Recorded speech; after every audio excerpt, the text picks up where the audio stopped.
coming out guns a-blazing and oftentimes puns a-blazing. It's your old pals, Fitzy and Hart, here on Six Rings and Football Things, brought to you by WEEI, Odyssey and 2400 Sports. We are in the throes, if I dare say, of free agency 2023, long having sailed past the legal tampering period. The actual action, if you will, the actual engine got going Wednesday afternoon. And I got to tell you, for everyone who used all of their, I think we like to say, Andy, like they were just gifting with us. Everyone who likes to use their favorite gif or meme of Bill asleep on the train, Barbados Belichick, that little figure with the stick poking the Patriots flying Elvis. Come on, do something.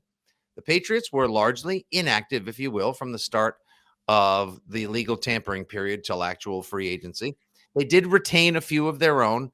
No marquee, Vegas neon marquee sign, hot blazing free agency signings, John Jones, Raekwon McMillan, Kyle Davis.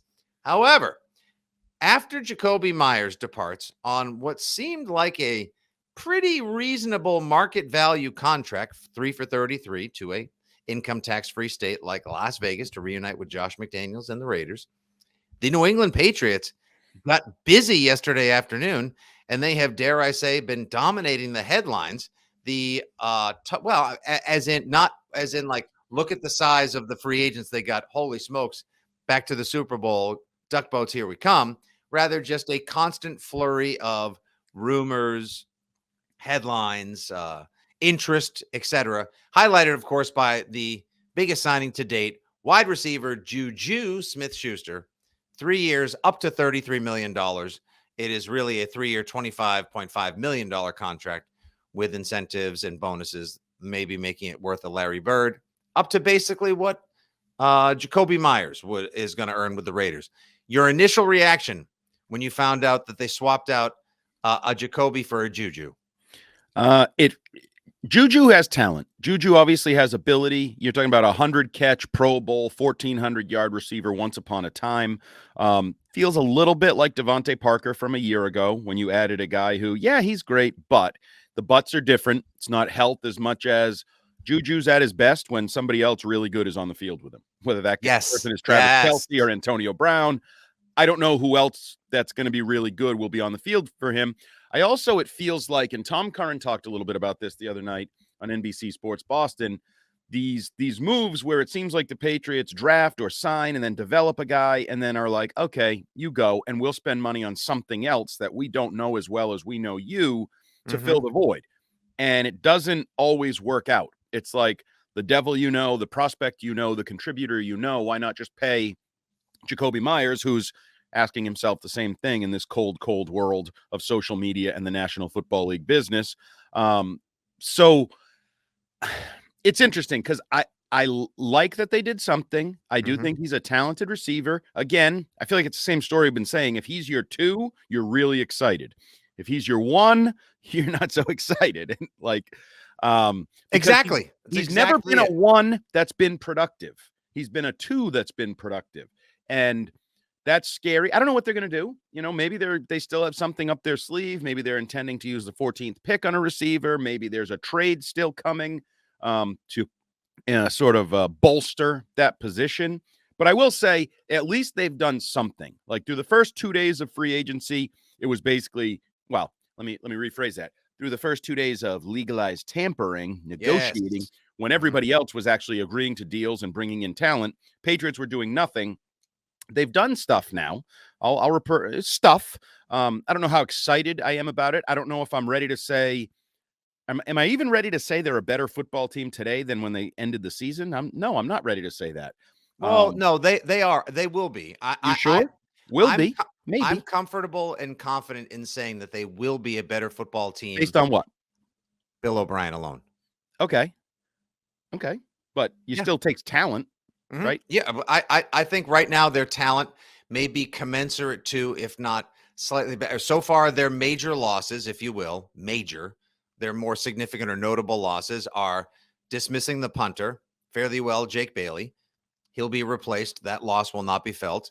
and they let Jakobi Meyers go, but they have replaced him with Juju Smith-Schuster, which in large part feels like a lateral move. Perhaps it's a lateral +1. Oh, is that a shot at Jakobi? No, it's not actually. Oh, best known for a lateral that lost a game. Oh, Oh, I you're didn't a even bad realize guy. it. Oh. Foxborough fraud at its best. Kick a man while he's down in I should have said Vegas. sidestep. It feels like Wow. it's a horizontal move, not a vertical move. See, look what I did there. Wow. But it's burned in my mind because I was there for it. I'll never forget it. I'll never forget it. I'll get over it, but I'll never forget it. You also left out Devin McCourty and his 1,000 snaps played in the back end of the defense. That was supposedly the strength but the of your thing team. was, I prepared myself for the departure of D-Mac long ago because They when he didn't. finished, apparently not. apparently not. You know, again, I'd like to go back to something you said. I'm not sure. We've done, so many shows together at this point. I can't remember. It was. I didn't want to say, gosh darn it. I didn't want to go full Philip Rivers, and I didn't want to take any Lord's name. Nabbit. Oh, fiddlesticks. Rat farts. I'm not sure if it was here or if it was on the traditional broadcast waves where you said one of the funny things when I say like no one's more prepared and no one's more laser focused on certain things than Belichick. And you said, yeah, but the problem is sometimes he gets so hyper focused that he develops this myopic tunnel vision on something and forgets to do some other things like, I don't know, develop succession and contingency plans for when players like Devin McCourty and Rob Gronkowski and Julian Edelman and Thomas Edward Patrick Brady decide to stop playing football, or at least for your organization. Let us hope right now with the re-signing of Jabril Peppers, with Jalen Mills on the roster and the re-signing of Jonathan Jones, that somehow, somewhere, some way, there's a little bit of a fail-safe or fallback for the departure of D-Mac. Yeah, I'm not sold just yet because the one thing that people the skeptic. Okay, so Jonathan Jones, you think he might play safety, right? I still think it's going to be more Green Goblin than John Jones, but what do I know? Either way, you need a corner. Either one creates a significant hole at corner. Because I say, if you have Jack Jones, Jonathan Jones, Marcus Jones, every other Jones, and Jalen Mills at cornerback, I feel pretty good. Like you have some bodies there. You're building depth. It's not great. You don't have a true number one. Even though we both and many other people that watch football and like exciting football would rather see one of those Joneses on offense as opposed to defense. But here we are. And even if he moved to offense with the other three, you have some cornerback play. But if you start using Jonathan Jones and or Jalen Mills, well, that really undercuts your depth at corner. And I know you and everybody else hates Miles Bryant, and you know who doesn't hate him is opposing offenses. They love him. Do you have any idea how many Miles Bryant jerseys are in circulation in Buffalo? Most popular player, not.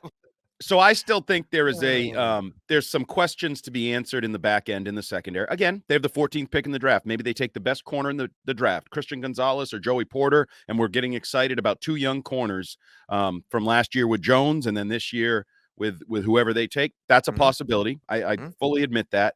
And then offensively, I don't know. I'm just not sold Juju's going to work out. Like the thing we led with, that he's a good number two when he's on the field with somebody who's number one. I feel like, and the flip side of that is Jakobi Meyers produced for you on the field with no number one with him, kind of being the de facto number one. Now he's going to a place where there's a real number one receiver, one of maybe the number one receiver of the last 5 years in the National Football League, will be getting the attention of the defense. So I feel like Jakobi has a very good chance to overperform his contract, and Juju has a chance to go down Nelson Aguilar road and underperform his contract. No, nobody wants to travel down Aguilar Way. It's a terrible. Do you eliminate the possibility? The lights are out. There's miscreants and hooligans everywhere. Do you eliminate the possibility? No, you can't. You absolutely questions, cannot. Your Honor. And I forget. Thank you very much. You are held forever in contempt of this in every court in the area, especially that of public opinion. I forgot, Andy, that we literally wrapped our previous episode of Six Rings and Football Things, and then like 30 minutes later, Jakobi Meyers signed. Yeah. So much so that let's go ahead and roll the tape. Oh, wait, what's that, producer Justin Turpin? Oh, you destroyed it at my request, like the Spygate tapes. Thank you. Where I said in the previous episode that Jakobi Meyers was definitely going to re-sign with the Patriots. So He did. I'll take my victory lap for that one. Yes, the Meyers thing. I was a little Dub surprised. stands for wrong. Yes, and this stands for one of these, which I ate that L and I devoured it, and it was delicious. No Chianti or Fava beans required. I was a little surprised. A lot of players were surprised that Jakobi Meyers left. Jakobi Meyers even quote tweeted the Ian Rappaport report, or tweet, if you will, that Juju Smith-Schuster was signing with the Patriots for basically the same money. And he just wrote "cold world, lol." And then a lot of current Patriots players jumped into his mentions on Twitter. Can't believe this is the world we live in, but I hate it as well. Let's do business as business is done, Andrew. A lot of current Patriots players, Adrian Phillips, Matt Judon, jumped into the mentions and said, it's all good. Glad you got that bag. We'll miss you, blah, blah, blah. So you can tell he was, as we mentioned time and again, good community guy. Mac loves him. Solid producer on the field, when you don't even factor in that he was an undrafted free agent. Now, when you think about where he came from to what he turned into, that makes it all the more impressive. But let's just look at the numbers and let's listen to the players. They liked him a lot. He performed on the field. So you kind of already had a facsimile of Juju Smith-Schuster, minus the baggage, the history, or at least the TikToks and the enmity, if you will, that Pats Nation has displayed towards Juju. So now it's one of these deals where it's like, wait a second, you signed John Lackey? Like, I loved hating that guy when he pitched for the Angels. Now he pitches for the Red Sox? All right, if it ends in a World Series or in this case, a 7th Lombardi, all will be good. If not, well, shit. I'm not sure how I feel about this. Yeah, all you frauds, if he has, 100 yards Here we in go. the first game, we'll jump right on the Juju bandwagon. 12 minutes in, Terp. Mark it down. We've got our first you frauds, you people. Here we are. You hated him when he was on the Chiefs. You hated him on the Steelers. You wanted no part of him, and he's one good game away from being, I love you, man. You're one of us. Meanwhile, Jakobi gave you 4 years and gave Bill 4 years, gave the Crafts 4 years. And they basically, the one thing I would say is if he had gotten the bag, I'd understand it. He got like a little sandwich bag. He didn't really get a big bag. He got like one of those nice, good old, like when you see like at a construction site, like a nice, ergonomically sound lunch sack. Yeah, if it's you will. fine, but he bought it at Target. He did not get the Yeti version that's like 200 times overpriced. No, even the Yeti competitor. Nope. Like he got the Arctic Yeti knockoff. RTIC. If they would like to sponsor this program, by all means, I am a huge fan of their products. Yes. Or Zach. Which works just as well as a Yeti. I love that we're just shilling now for competitors of double vacuum insulated stainless steel. Damn right. Cooling technology. That's fine. And all are welcome here. But the Jakobi thing, there is definitely room for them to look really, really bad, in my opinion, by letting him go for a non-bag deal, basically a 1-year prove-it deal with the Raiders, and signing Juju to more guaranteed money, coming off a good year, and he's a good receiver when he's surrounded by other good receivers. I just the M&Ms or the Reese's Pieces that ET left, like they're there. The trail is there for this to not end well in terms of an offseason. Now maybe it will. Maybe he's good. He's got more big play potential than Jakobi has. No question about that. I don't know how to feel about it. And I use like people like you, and I don't mean that disparagingly this time. I actually just mean people like you, super fans, like my son was, I noticed he put on his social media, like he reposted just the Patriots Juju post, and like he's excited with him. Yeah, like I'll give this organization everything. Thanks for believing in me. And he used the gif of the Patriots flag running across the field. Like, yeah, I just heard Orlando Brown on Get Up on ESPN saying like, my loyalty goes to whatever team. I'm the biggest fan of whatever team feeds me and my family. Right. Kind of like Matthew Judon last year or 2 years ago when he said, I didn't pick them. They picked me. They handed me the bag. So I'm just interested to see how this play out. And then the next one that I find actually more interesting is the James Robinson signing. 2 years, $8 million ish, max of $8 million. I actually like because I think he's a buy low, high upside kind of guy. And he had, and for the record, this one came in last on late Wednesday evening as well. Jakobi was out on Tuesday morning. Juju Smith-Schuster was early Wednesday afternoon, the biggest signing to date thus far of the Patriots free agency period.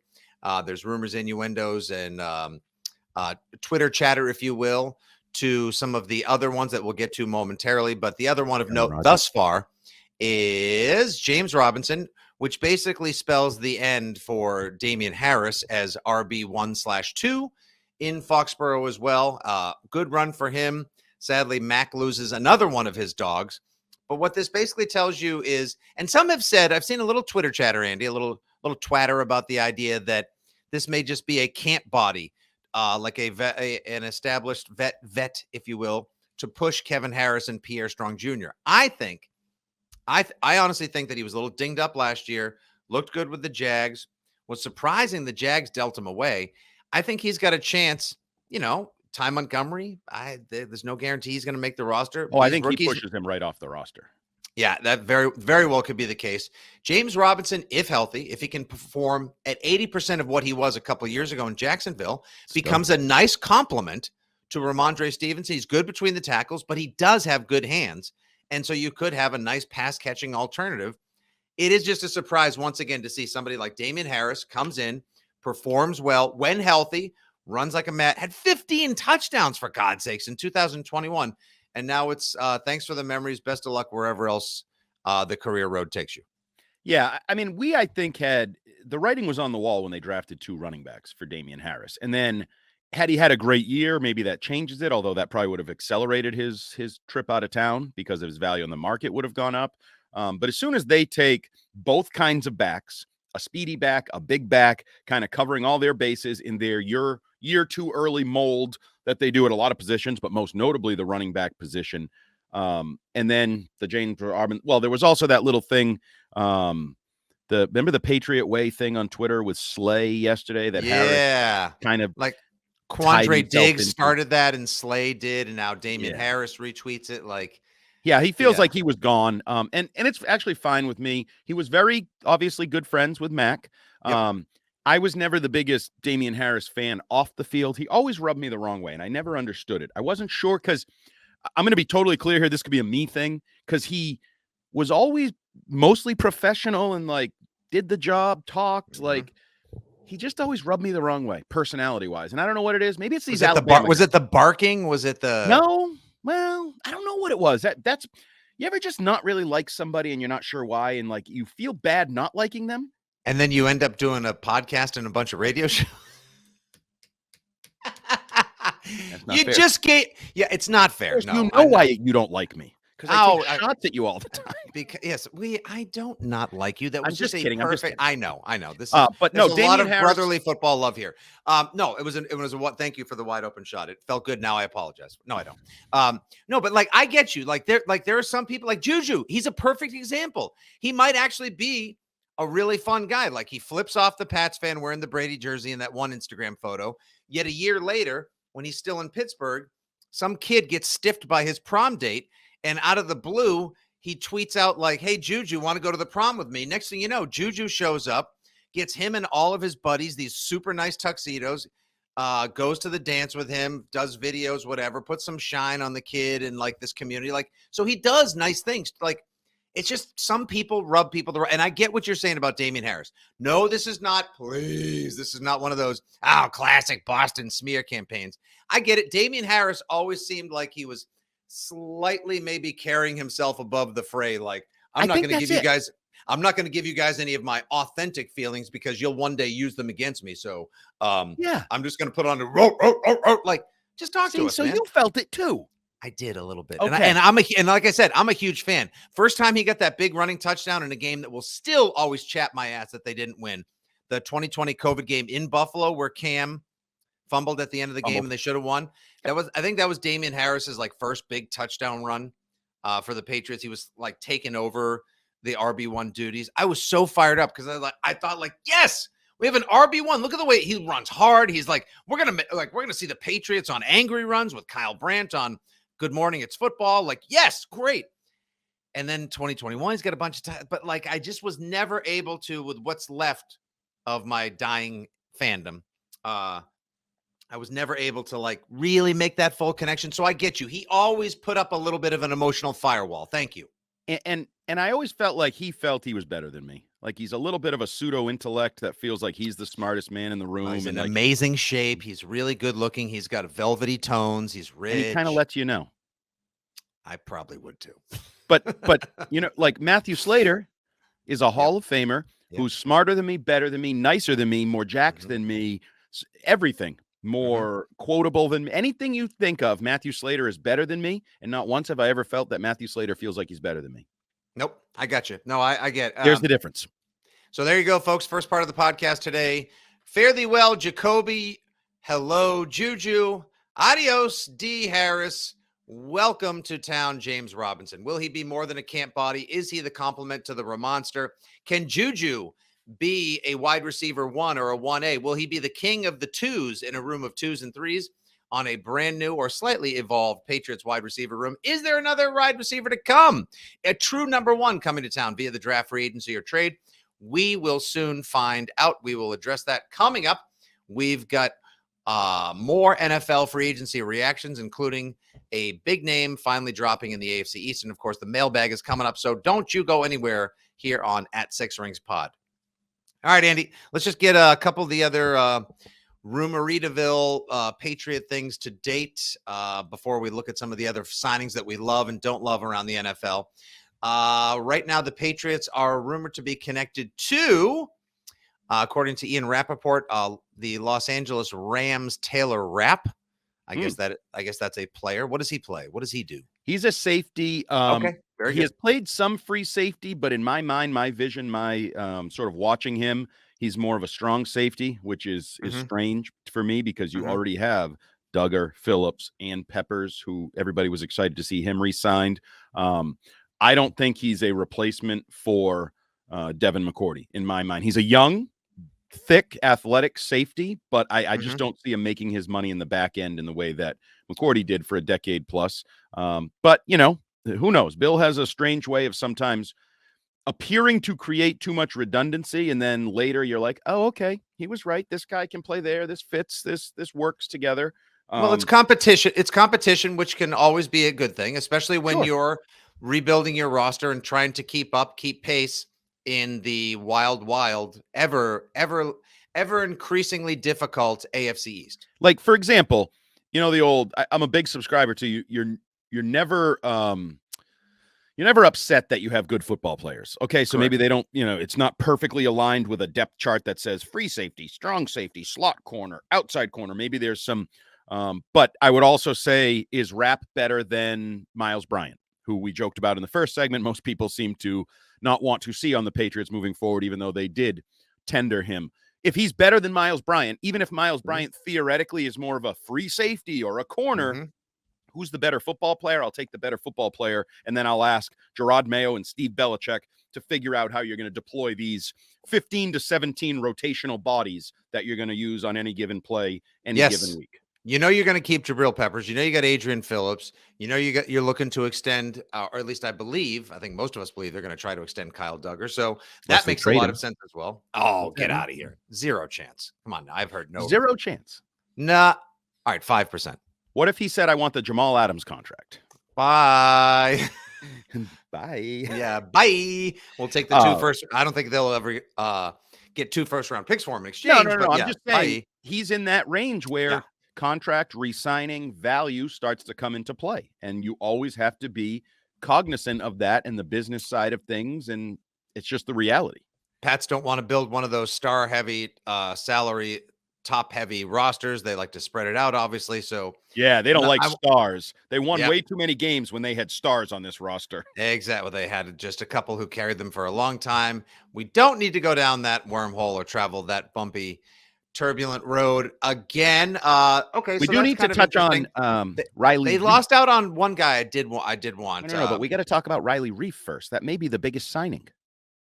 That is the biggest. I wanted to talk about the fact that they let Juan Thornhill go to the Browns. You're all about losing. What are you talking about? Losing players, losing games. I'm about winning, and I think you win something by adding a tackle option who has started 150 games in the National Football League. Which means he's also played for a long time, and he's in his mid-30s. It's always negative with you. It's Dude, always negative. All right, why? I've had enough. Why do you think the Patriots, they have Trent Brown for one more year? I guess this indicates that it's more probable than not he'll play left tackle this year, final year of his deal. A motivated Trent Brown looking probably for one more contract is probably the best Trent Brown the Patriots could get this year. And they have now decided to have a bum fight in an alley between Calvin Anderson, Riley Reiff, Connor McDermott, Andrew Stuber, and probably one other warm body for right tackle this year. You don't have to pay the top money Kansas City did or that Cincinnati did for Orlando Brown. They kind of didn't, though. No, they actually got him. They got him. Kansas City paid $16 million more for a tackle from Jacksonville to replace Orlando Brown when Orlando Brown was widely seen as the best available tackle. And everyone says that the kid from Jacksonville now with Kansas City can't run block worth a toot. Yeah, no, which I actually don't mind if I'm Kansas City. We've talked a little bit about like protecting Mahomes is certainly in the passing game. Good pass blocker, yeah. Bread and butter.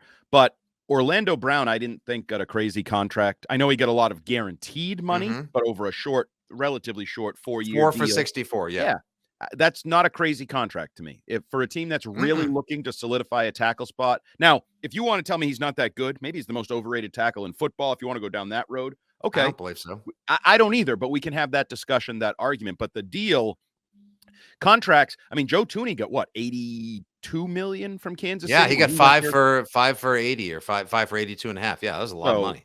He's going to play that whole deal out because he's still playing at an extremely high level. Oh, absolutely. I'm just saying, if you really targeted the tackle market, and that's not a deal that makes you say, well, we can't go there, we can't do that. So, all right, so tell me why you like this Riley Reiff deal then, because it's just like all these guys. Oh, and Yod the Bod, Yodny Kajust is back as well. So you have 5 people that are going to be fighting it out for the right for 2 jobs. They need a right tackle and a swing. You got 5 for 2. So there you were talking earlier about building depth, having contingency, redundancy of talent or lack of talent to find out who's the best available and what's in the best interest of the football team. Riley Reiff may have been on his last legs last year, and those weren't exactly the sturdiest legs in town. Why do you think this is a good signing? Because it adds competition. It adds not just jag bodies or unproven. Like, we've been talking up Stuber. For all we know, Stuber can't play, and he's not an NFL player. Like, Riley Reiff is an NFL player. He's long in the tooth. Yes, he's 34 years old.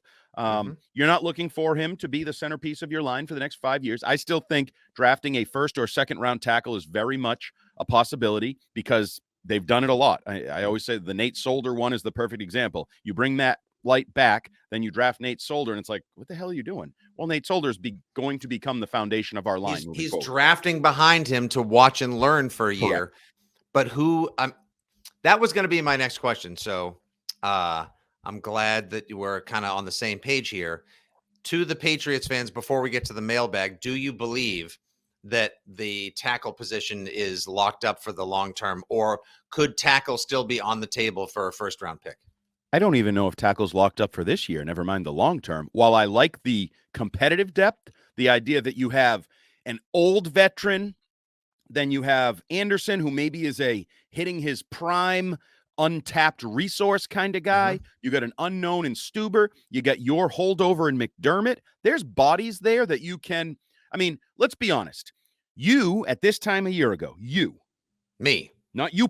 Well, you know what? You people and you. The team and you people. Okay. Convinced me that Cam McGrone was going to be a linebacker in the National Football League, right? And he is. It just happens to be for another team. And he just happens to be irrelevant. So you don't have to convince me all offseason that Stuber is the answer. He might be the answer. McDermott might be the answer. Anderson might be the answer. I'm a big believer if you have a lot of ifs, you usually go about 50-50 on ifs. They have enough bodies at tackle now. If they go 50-50, they should end up with 2 starting tackles for this year. Not long term. That's why I still think a draft pick, and I also don't rule out if a draft pick came in that he could start. Like you've created competitive depth. That's all you've done, but you didn't have competitive depth last year. You weren't solidified. No. I mean, Connor McDermott had to come off the streets to finish out the final third of the season and bring some. Oh my God, is I believe how Bill Belichick described Connor McDermott. Oh my God, thank God we have him, or something to that effect. Oh, how the got. mighty have fallen. Oh, but the desperate times, the dark times that have fallen upon the Empire. Yeah, no, he played reasonably well at the end of the season. He kind of like shored up a position. I said All he had to reasonably. do was not suck. As Yes. Lou Merlone likes to say, all he had to do was just suck a little, Just because suck a everybody little. else That's before it. him sucked big time. And Isaiah Wynn, oh, what a talk about a tragic turnaround. Comes in with all that hype, hope, and potential. First round pick out of Georgia, always in the college football playoffs. He's quick, got fast feet, got a nice mean streak about him. Falls apart, just a terrible tenure on the shelf half the time. Now he's talking, he's protecting tweets. He got guys. What was his douchey tweet? He's like saying like the conversation starts at a certain amount of money. Like, If who you're are not you rich, don't talk to him. Is it something like that, basically? who are you to tell us with the way Who the you fuck played? do you think you are? Whoa! I do not like that man. I do not like that man. F-bomb alert. I do F-bomb not alert. like him. Wow. When he gave Mike Reiff attitude, Oh, you went too far. who dare give the great Mike I Reiff like to bust Mike guff. Reiss's balls, but Isaiah That's 'cause Wynn we was love the dink. man. Right. Isaiah Wynn was a dink to Mike Reiff, and I'm sorry, you crossed a line there. Now you're being a dink in general on social media. You were a dink to Phil Perry, who was just asking very reasonable questions. I think it's quite clear Isaiah Wynn is simply a dink. Yeah, it's a shame. I never knew that. I didn't see that coming at all, because he eschewed all of this positivity on Twitter and was always retweeting positive memes and expressions. You should And it like him. turns He was a fraud. Oh, come on. You know what? A feather. I took the inspirational thirst trap. I did. I fell for it. Yeah. Shame on me. When the going got tough, he revealed who he really was. Damn shame. It's a damn shame, but good luck. Fare thee well. Best of whatever. Yeah. Fair ye, F you. Adios. Take care. Don't let the door hit you where the good Lord split you. We got us 5 oh God, who knows who's going to be the tackle? I still think it's a priority in the draft. My guess now is the Patriots would look to address it. Maybe not in the first round. I bet it's still they trade back, go corner or defensive end just to surprise everybody. Maybe get a tackle in the second or the third round. I'm sure there's plenty of them out there. But there's no marquee talent to have been brought in thus far, free agency wise at tackle. A couple other free agency issues I'd like to discuss with you. The Aaron Rodgers thing is officially still unofficial, but it's official. He wants to play for the Jets. That's where he'll play if he plays anywhere this year. There's a holdup of June 1st. They can split the cap money in Green Bay a little bit this year, more next year. It becomes better for them. The Jets want him in the house now. Aaron Rodgers, you want to talk about being a dink, trying to, he wants Green Bay to make this happen for him. He wishes they were more transparent and honest with him. I think he's full of shit. Whoa. Listen to who just dropped the F-bomb moments ago on this family podcast. I don't think Aaron Rodgers should be in any position at all to be, telling Green Bay to make this happen as quick as they can so as to allow the Jets to pursue more free agents to enable him to pursue the championship that has eluded him, all these years when Green Bay loaded up the team to help him get to the NFC championship, he would gag in time and again. Like, he's really frosted my tips. And that's not just because he's going to be likely playing quarterback against a team the Patriots have kept under thumb for decades on end. My rule, entertain me. Yeah. He's kind of been entertaining me the way it's not my team. I would hate it if I were the Packers. I'd probably hate it if I were the Jets, but just as a unbiased onlooker from afar, he's kind of entertained me the way he's handled this. And I'm kind of looking forward to him with the chappage on his assage, looking to make a comeback story, do a 1-year glory to the Jets, Jets, Super Bowl rebound, the whole thing. Even listening to some of the comments, the Adam Schefter thing, him and Schefter going back and forth and all of that, he's kind of entertained me of late. And I hope he lives up to it, because the only thing that would suck the life out of this retroactively is if he goes the Russell Wilson route and he stinks and he's not. Well, it'd be fun for the first 5 or 6 weeks. And then we would all look to the Thursday night, Sunday night, and Monday night football games that the Jets are going to be a part of. And you can everyone get used to it right now. Get used to Kelly green and white on your television screens. Gang green going to be all up in your broadcast biz this fall. there will be a lot of New York Jets primetime games this year. And if they come out firing, all Broncos country, let's ride guns blazing, it's going to be a disaster. It'll be fun for the first couple of weeks. But like with Russell Wilson last year, it's like, oh, please, can we just make this stop? This is awful. When we realized they had a terrible coach and a terrible quarterback, it really wasn't all that fun. It really wasn't at all. Oh, it was a miserable experience for one and all. I'd love for him to make the Jets better, raise the level of competition. Careful. All season. No, it'd be fun. Like, game on. Let's go. Oh, last place is fun? I didn't say last. No, but Vegas does. I know. God, the odds got worse yesterday. Patriots, depending on where you look, folks, right now, between BetMGM, FanDuel, Caesars Sportsbook, et al. Anyone, if you want to sponsor the podcast, call us. Yeah, by all means, please. Hello, FanDuel. Are between plus 700 and plus 1,000 to win the AFC East. That's just to win the AFC East, not make it back to the Super Bowl and take home the Lamar Hunt Trophy as American Football Conference champions. They are clearly established and entrenched as the last place favorite in the eyes of Las Vegas for the 2023 season. And it's because teams like Miami have made big splashy signings and trades. It's because the Jets went out and got Aaron Rodgers and had a roster built to win. It's because Buffalo only really has lost Tremaine Edmonds thus far. And let's be honest, they may be swapping out Devin Singletary for another big back built to run in Buffalo weather. Like, Andy, wouldn't it make all the sense in the world for the Bills to pursue a Zeke Elliott? Zeke Elliott. I know there were rumblings of the Cook brothers having a brotherly love backfield in Buffalo. So yeah, there's some interest there. Just came to me. Dalvin Cook in Buffalo? Just saying, might be fun. Wow. If the successful longtime owner of the Chiefs had been his first name been Michael, what do you think they would have named the? All right, moving trophy? on with the rest of our free agents, please. Just because it's a new segment on our show, just because you think it, you don't have to say it. Look at now. He probably would have been like M. Lamar Hunt. Yeah, yeah, exactly. M. Lamar Hunt. That would be interesting in Buffalo. Buffalo obviously kicking some salary cap down the road.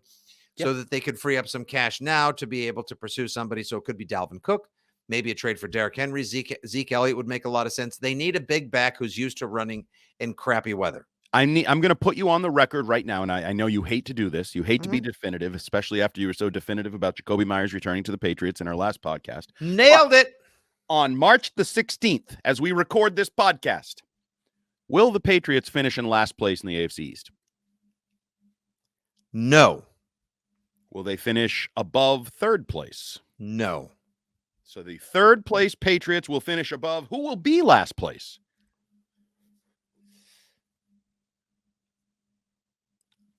Do we lose you? It will be Miami. Miami. I thought for a second, is there any chance Buffalo? No, they're still too good. Well, there is. If Josh Allen breaks his leg. Sure. I still think, or his UCL tears completely. Yeah. Yeah. That's why I wanted to maybe say Buffalo. No, Miami's listen, hey, Miami could either be 13-4 or they could be 9-8 or 8-9. Like, they've made some good moves. There's plenty of talent down there, but the quarterback position, like if Tua gets his bell rung again or just isn't good enough, which would be most unfortunate. Mike White will keep them in games, but I didn't say Mike White for the job. Oh. All right, next, are you going to start telling me about what a big fan you are of white power? No. Okay, good. Just all right. Please don't clip that. I find the AFC East really interesting, and I know Patriots fans want to get defensive. Christian Fourier started it yesterday. He thinks it's a good thing that Aaron Rodgers is going to the Jets. Yeah, he thinks that he doesn't think he's going to be good at all. Why? Okay, we might have a banged up finger. Okay.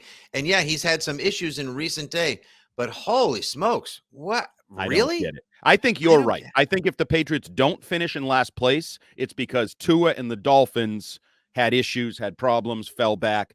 I think the Jets and the Bills are going to finish in the top two spots in either order. I don't rule out the Jets winning the division. I like their defense a lot. I like their talent.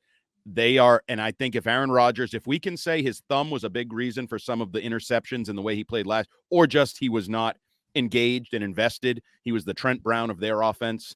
If that's all true, I think the Bills and the Jets are the top 2 teams in the AFC East, and you better hope you beat the Dolphins and try to contend for one of those 3 wild card spots. Yes, that's exactly where you should be. And it seems as though, people mentioning that the Patriots stayed out of the initial wave of free agency through legal tampering and the start of it. They And now always we're getting do. What into is their it? This is classic like second wave. 2011. They're getting into their classic second wave. They do have 11 draft picks coming up. It looks like awesome. Bill Belichick is building a roster, one of those classics, fundamentally sound, top to bottom, depth at every position. Like you said earlier, mostly star-free, highly competitive, 1 to 53s. Where's Brady? Where's Gronk? Where's Edelman? Where's the number 1 corner? Retired. Thanks. Yeah, I know. Well, we'll see. And that's why you best be setting expectations for a team that'll likely be in a lot of games.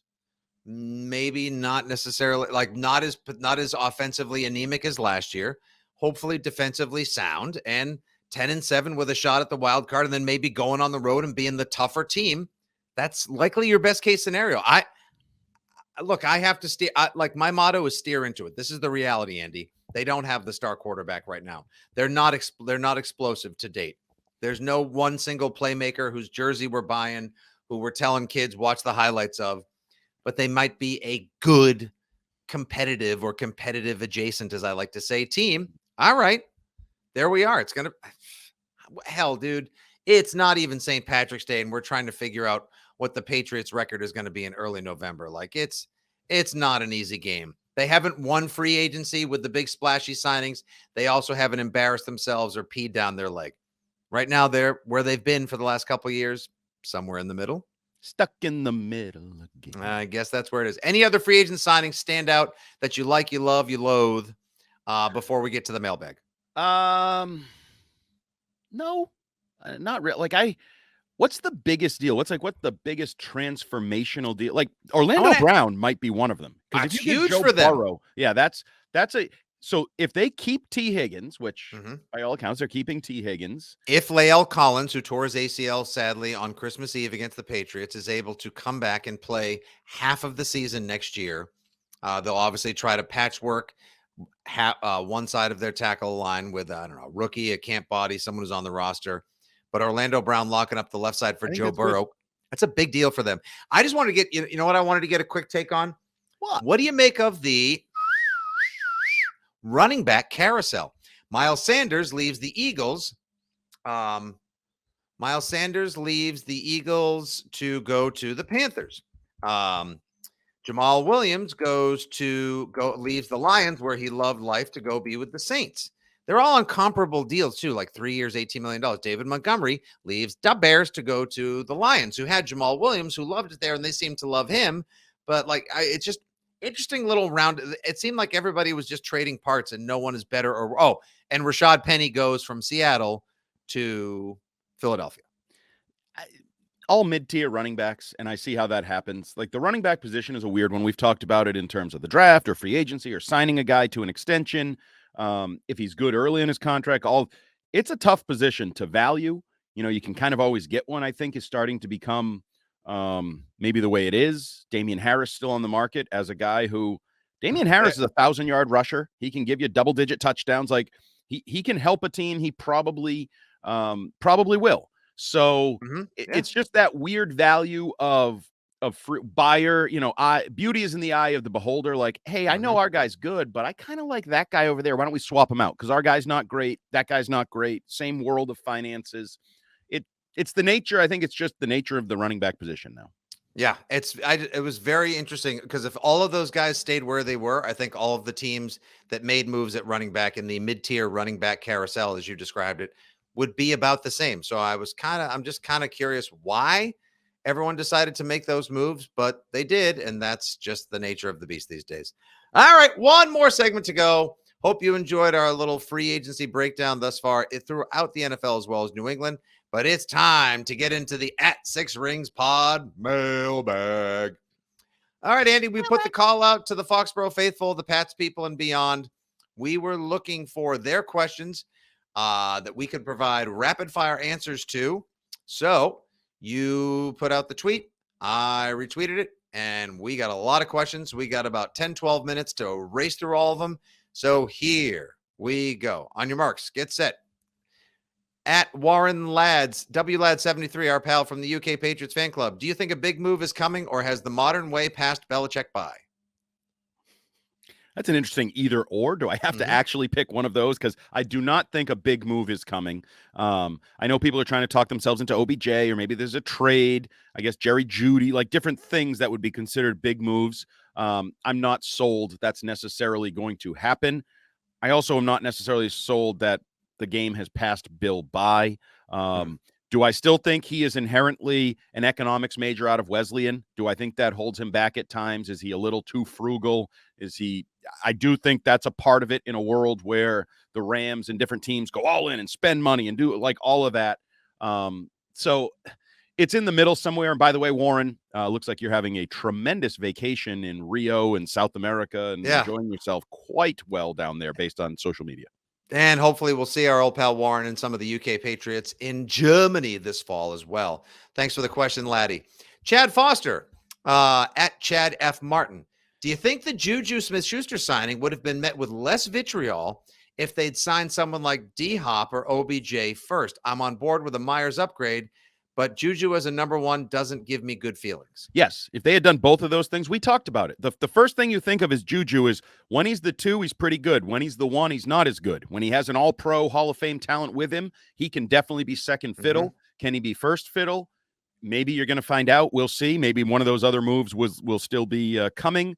But I do think it would be received differently. Also would be received differently, I think, if the Myers contract had not been so easy to sign. If you could have signed both of them if you wanted, I think that might have been received differently. Like there's a lot of ways it could have been received differently. That would have been interesting if you decided to go with a Myers Juju bookend, and then we'd be here like, ugh, now you got 2 number 2s on the outside. Oh, if you combine the 2 of them, I'd rather have a legitimate high price number 1. Yeah, we'd be going down a different road here. Okay, interesting question. Here's one. Stephen Cobb, is Ty Montgomery still on the roster? And if so, can we expect anything from him? He is still on the roster.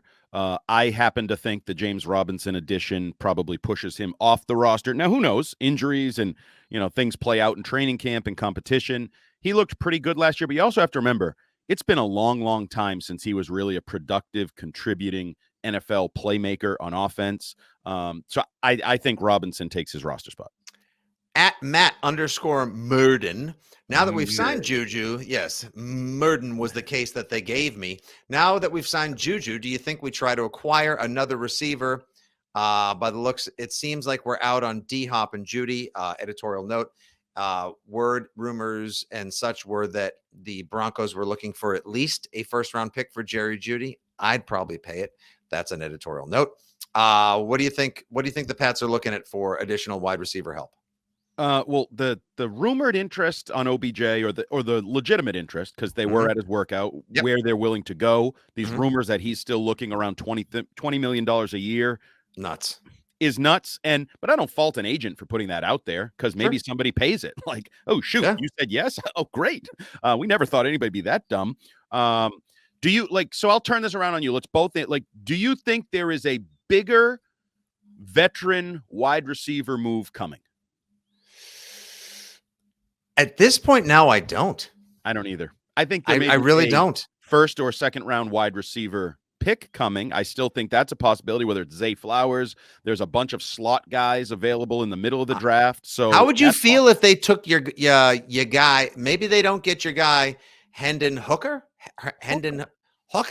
But what if they get his guy, Hyatt? I think that kid's got high upside in the second round. He definitely has upside. And I think there's a lot of upside wide receivers in the second day, which is part of why, as much as I love Zay Flowers, I just don't know that it's good value to take Zay Flowers in the first round, given your other needs and opportunities and all that. When I do think there are some decent, the problem is, are any of them the guy?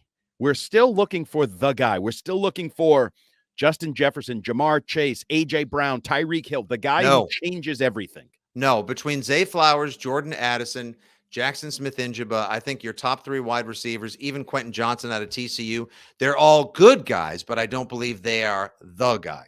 But doesn't history tell us probably one of them is? Yeah, I guess we'll have to wait and find out. I would Pick the love right Jalen one. Hyde Well, from the Tennessee. Patriots always nail wide receiver picks, so they'll get the right one. Was that necessary? Yes, it was. Did you see That's what we do. Tyquan Thornton put on some weight? He did. I love that. All those workouts he's Frisco. been getting in with future Patriots Hall of Famer Bailey Zappi as well. Patriots Elite News at RSS Feed Patriots. Any updates on tight end Mike Gesicki? There was a bit of a stir Wednesday night when word leaked out that Mac Jones, out of nowhere, decided to follow Dolphins tight end or free agent tight end Mike Gesicki on social media, and then Mike Gesicki followed the New England Patriots. Now, normally, football players don't start following the New England Patriots. As a matter of fact, they are loath to talk about in any complimentary fashion the New England Patriots, let alone follow them on social media, unless they're likely to be intertwined, entangled, or employed by them. Mike Gesicki never actually played for Bill O'Brien at Penn State, but he was recruited to go play at Penn State by Bill O'Brien. So there's a bit of a connection. Now there's obviously familiarity between Bill Belichick and the Patriots and Gesicki. Gesicki's been a bit of a Patriots killer because he played 5 years with the Dolphins. And the aforementioned Christian Fourier has said time and again that he believes he still has potential galore to be tapped into because he could jump out the building. And he also does a worse gritty than Mac. Your thoughts? And they need a tight end.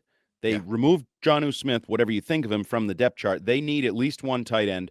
I would like the Gesicki signing now. I don't know what his open market value is. I don't know how much you're going to have to pay him. I think he'd be a really nice addition to Bill O'Brien's sort of toolbox and the ability to put a lot of different formations on the field, personnel groups. As you divvy this out, because as much as we sleep on guys, let's say Ramondre Stevenson, let's say James Robinson, hell, let's say Pierre Strong has a strong sophomore season, does some good things. Tyquan Thornton, like there's a lot of different potential mixes and matches of personnel, and I think Gesicki would be really nice in there, depending on what the value is. If you have to overpay to get him, do I think he's the transformational player we just talked about? No, I do not think he's the transformational player we just talked about. He'd be a nice addition to the toolbox. Yes, if we're talking like a 3-year deal for $7 million a year, I'm fine. If we're looking at another one of these Hunter Henry, Juju Smith deals, outbidding the competition, hell no, that's way too much money. But could he be a very productive player in New England? Oh hell yeah, he could. Buckley's at Buckley stuff. Thoughts on getting Braxton Berrios back in Foxborough? Sure. Camp body, upside body. I kind of like the idea that. Let's say we're right. Let's say we're right about Marcus Jones and they want to make him a full-time offensive player, even though he says he doesn't want to be that. Berrios could take some of the return load off of Marcus Jones's plate, be an extra guy in the passing game, or you could just cut him. Like, I would not mind him as a camp body, a third-tier signing to fill out the depth chart. We've talked about this, the Christian Wilkersons, the Trey Nixons. You're going to fill out a wide receiver depth chart. If you have Braxton Berrios in that mix, I don't hate it. Got a couple more for you here. At Dynasty Driven, what the hell are they doing? Well, they're doing value-based signings in an attempt to add depth of talent to their roster. How's that go? Very good. At Any Patriots Talk 1, do you think Bourne or Parker are locks to make the team? No, I do not think they're locks to make the team. They're trending in the right direction. Would it shock me if both were cut? Yes. Would it surprise me if one was cut? No. Exactly. Yeah, it would very much surprise me, but I would put a lot of guys. Is Trent Brown a lock to make the team? Lock, no. I think it's pretty damn certain he's got to make the team. I mean, he's got a high cap. I believe his cap figure is $12 million on the team and 1.2 dead if he's off the team. So if you drafted a tackle at 14 and he's the starting left tackle and you get Riley Reiff to play right. The most certain proof that Bill Belichick does have a grudge against and is exhausted by Mac Jones would be trotting out Calvin Anderson and Riley Reiff as your starting tackles to get this guy myrtleized. All see great run. No, I think Trent Brown is kind of a lock. Okay. I don't know if any of them are locks. Joel from Hull at Joel Shapiro 20. Do you think the Patriots should pick up a middle linebacker via trade or free agency? I don't think because there is rumor, Andy, that the Patriots are to be in touch with linebacker Nicholas Morrow. They've been in touch with from Chicago. Chicago signed a couple of high price. They got TJ Edwards and Tremaine Edmonds. And Andrew Van Ginkel Yeah. from Miami. Now, they brought in David Long from the Titans, who football hardos love, but the football hardos also love Andrew Van Ginkel. Yeah. Who doesn't love a Van Ginkel in Foxborough? First of all, I love the first name. I love the last name. Oh. And I love linebackers. So he's an athletic young linebacker that can play some special teams that would add to the mix. I don't hate that idea. So give me a discount Kiko Alonso, Andrew Van Ginkel. Right. Like I'm I'll all take for it. it. All take for it. Again, I don't know how much he's asking for. I don't know what the market. I don't want to pay him a ton, but need another van linebacker with a van in the, you always takes off and has his best career time with the Patriots. And he has long hair. It. Yeah, exactly. Looks like am I down with AVG? Yes, you know me. I think we got one more question. Oh, here we go. We got to end on the big question. At Sridic, SRYIDC. Don't know what that an acronym for, but that's all right. What's the best flavor of Pop-Tart? I'll start unfrosted blueberry. Isn't it frosted cinnamon? You like frosted cinnamon? Yeah. I got to be honest. I love s'mores. The s'mores Pop-Tart is excellent. Well, can we start with frosted strawberry though? Oh, for as bad as they are for you, they're overrated. Like, never been a real big Pop-Tart. I used to eat a lot of Pop-Tarts. That's why I was Fat Andy. There's no doubt about that. But as did I as well. The edges suck. Like they're a waste. They're like the crust on a peanut butter and jelly sandwich. You gotta, if you're a true fat kid, you get rid of them. Andy, now I know you're a PB&J guy, and I also I celebrate the entire. You are the PB&J guy that doesn't play in the NBA or is not in fourth grade. Maybe you're still in fourth grade forever. I love any and all variations of a peanut butter sandwich. On its own, on toast to start the day, peanut butter banana. I do peanut butter with bread and butter pickles. That's a Midwestern delight. Don't knock it till you try it. PB&J peanut butter with hot honey is also amazing. But I think I've seen you have this before. And here's a little hack for everyone at home. Don't use traditional crusted bread. You get like the nice like sandwich roll. I think like a potato bun with a PB&J. A potato hamburger bun PB&J is phenomenal. Absolutely. Go to snack sandwich on the fly. Good energy. A couple apple slices. Here we go. I don't like that noise. Can you not do that ever again while I'm on the podcast? On the podcast. That's Jesus Christ. Can you not do that in your own time? Yeah, and the best thing about them is if you buy the big package of rolls and have burgers with the family, usually there's like a couple left over. Those are the sandwiches, the PB&J sandwich opportunities for the rest of that week. So you don't waste the leftover hamburger rolls because we're not having hamburgers again for a week or whatever. They don't stale up, and next thing you know, it's like, what's these three hard buns here? And then Andy yells across to Mrs. Hart, like, I've got two hard buns for you right here. Third hard bun. And then she's... And then I don't care if you got three hard buns and one ass cheek, I'll still beat your ass. And it just turns into a whole fracas. So yes. Answer to your question, my personal favorite, if I had only one Pop-Tart, I would go frosted strawberry, unfrosted blueberry. Just make a PB&J. Why would you want it unfrosted at all? I didn't. That's a terrible idea. Mike Giardi outed himself as a serial killer on one of our shows because I think he said that he likes unfrosted Pop-Tarts too. That's weird. Yeah, well. And he is too. Good point. Yeah, but he also stays very fit and handsome. I was going to say, but he's also like, my body is a temple kind of guy, and you're eating Pop-Tarts any level. Oh, is that one of those things where if it's not frosted, it's like it's the healthier version? I had eggnog, but I cut it with a little milk, so it's not as bad for me. Yeah, I had a sundae, but I eschewed the hot fudge. Okay, so you still had a giant bowl of right. Get the hell out of here. Still a Pop-Tart. Off. I don't care what you put lettuce on, it's still a Pop-Tart. And coming in just under an hour, 3 great segments, 2 knucklehead hosts, 1 awesome podcast. Thank you guys for listening to Six Rings and Football Things. We really appreciate all your mailbag questions you funneled into at Jumbo Hart, at Six Rings Pod, and at Fitzy GFY. Keep the questions coming. Starting next week, you'll have a heavy and regular dose of Andy and Fitzy on the broadcast waves as we take turns filling in for Andy Gresh on the midday program with our buddy and resident bozo Christian Fourier. You'll also have, come on, it's just fun. We're busting footballs here, people.